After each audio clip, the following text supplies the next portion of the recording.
Hello guys, welcome sa RJ's Farm. So nandito tayo sa ating jujube.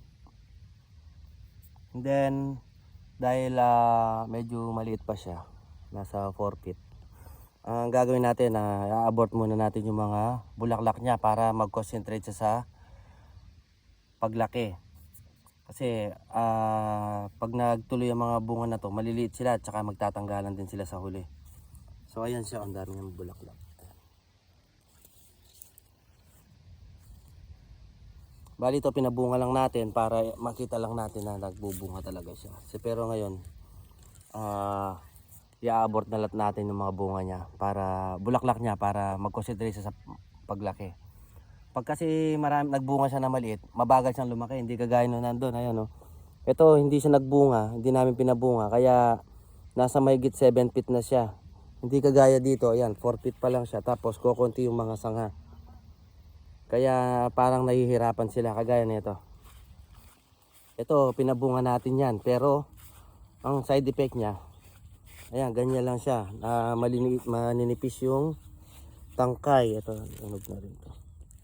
Maninipis yung tangkay. Kaya ano siya, mahinang lumaki. So ang gagawin natin yan, lahat ng lumalabas na bunga na yan ay i-abort na natin. Ito maganda to.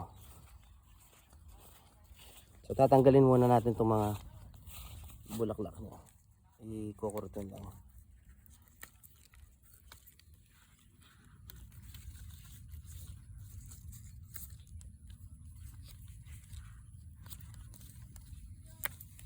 Bali halos natanggal na namin to kanina.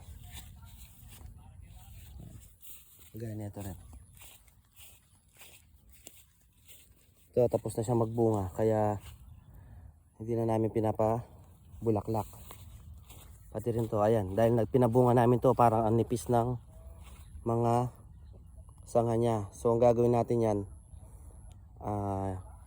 i-abort lahat natin ng bulaklak niya.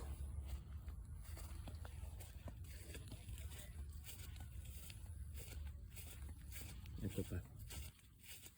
Yan, maganda yung tubo na nila eh. So siguro by June to o July, magaganda, malakas na sila magbunga. So ayan to, ito maganda yung tubo na ito. Maganda, almost 7 feet na. Then hindi pa siya, nagbubulaklak siya pa unti-unti, tinatanggal din pa rin namin. Ito, inog na to.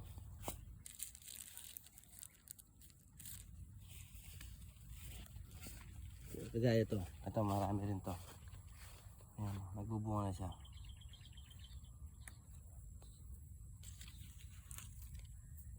Nagtira tayo ng isa para makita natin yung bunga niya na malaki.